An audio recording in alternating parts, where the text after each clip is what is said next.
میں جوائن کیا ہے پی ٹی آئی رہنما فیاض الحسن چوہان صاحب نے۔ فیاض الحسن چوہان صاحب، گورنر نے اعتراض لگا کر جو استعفیٰ واپس کر دیا ہے، اب عثمان بزدار ایک بار پھر وزیر اعلیٰ بن گئے ہیں، کیا حکمت عملی ہوگی پی ٹی آئی کی؟ بسم اللہ الرحمن الرحیم۔ دیکھیں، گورنر پنجاب نے بالکل ٹھیک رولنگ دی ہے اور آئین کے آرٹیکل 130 سب آرٹیکل 8 کے تحت وزیر اعلیٰ پابند ہے کہ اس نے جب بھی ریزائن کرنا ہے اس نے گورنر کے نام اپنے ہاتھ سے لکھا ہوا استعفیٰ بھیجنا ہے۔ بدقسمتی سے جناب وہ انہوں نے وزیر اعظم کے نام جناب ٹائپ کیا ہوا ریزائن دے دیا۔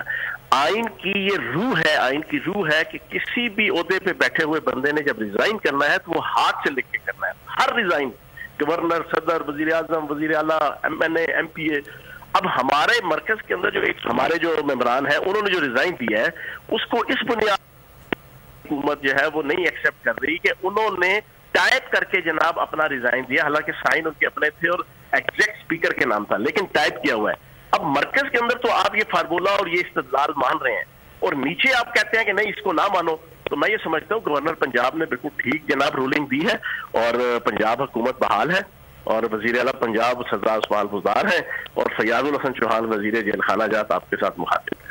اچھا، فیاض الحسن چوہان صاحب، نون لیگ کی جانب سے گزشتہ روز کہا جا رہا تھا کہ گورنر ہاؤس جو ہے وہ پرسنل رہائش گاہ ہے گورنر کی، اس وقت جو ہے وہ عدالت عالیہ نے حکم جاری کیا ہوا ہے کہ حلف برداری کی تقریب سے کچھ دیر بعد منعقد ہونے جا رہی ہے گورنر ہاؤس میں۔ سیکیورٹی کے حوالے سے کیا کہیں گے آپ، اس پر کیا کامنٹ کریں گے؟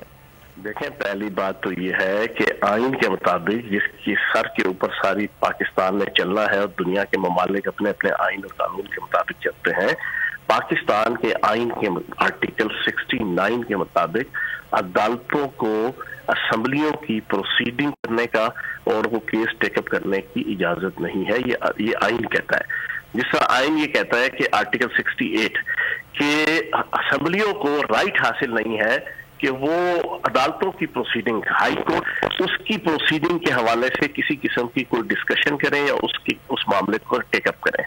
تو اب آئین کے مطابق تو جناب اسمبلی کی جو پروسیڈنگز ہے اس پہ نہیں ہے کہ عدالتیں اس انداز سے بیہیو کریں۔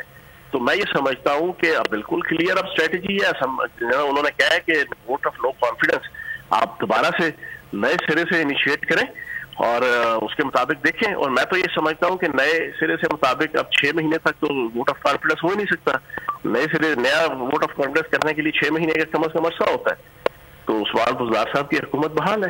عثمان بزدار صاحب کی حکومت بحال ہے۔ فیاض الحسن چوہان صاحب، عدم اعتماد والے دن ہم نے دیکھا اراکین کے درمیان عدم برداشت دیکھی گئی، آج کیا آپ سمجھتے ہیں دونوں جماعتیں افہام و تفہیم کا کام لیں گی، صبر و تحمل سے اس پروسیس کو آگے بڑھائیں گی، یا آج بھی عوام وہی کچھ ایکسپیکٹ کرے جو عدم اعتماد والے دن ہوا تھا؟ دیکھیں، جس دن وزیر اعلیٰ کا انتخاب تھا اس دن 3-4 چیزیں طے ہوئی تھیں 15 اپریل کو اسپیکر کے کمرے میں بیٹھ کے، جیسا ہر اسمبلی اجلاس سے پہلے پراپر اسپیکر کے کمرے میں بیٹھ کے تمام پارلیمانی پارٹیز کے نمائندے کچھ رولز اینڈ ایتھکس ڈیسائیڈ کرتے ہیں اس اجلاس کے حوالے سے۔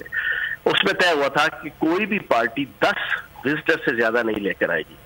دوسرا طے ہوا تھا کہ کوئی کسی قسم کی پولیس اور جناب گارڈ لے کر جناب اندر کوئی نہیں آئے گا، لیکن ہزاروں کی تعداد میں جناب نون لیگ کے وزٹرز کو اندر لایا گیا۔